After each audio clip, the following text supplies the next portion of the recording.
Greetings everyone, in today's video I will show you how to make your TikTok video full screen using Capcut. Before you get started, please subscribe our YouTube channel. So first of all, select the video that you want to post.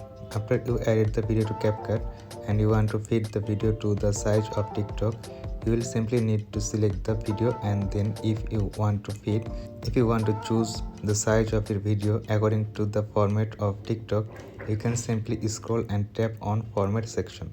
If you don't see the section, make sure you are not selecting the video. So if you select the video, different option will show. So make sure that you select the video by tapping on the black area and then tap on format. So the format of TikTok is 9 to 16. Make sure that you select it. Now this was easy to make full screen as it was vertical video.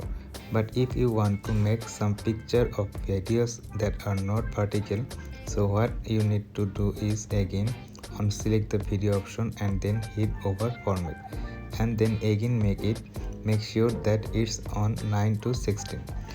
Now if you want to remove the black screen on the top and bottom, you can simply tap on canvas and then choose any of this option. You can add background like so, or you can also blur the background, and there you go. So this is the way how you can make TikTok video full screen using Capcut. This is the video for today. Thanks for watching this.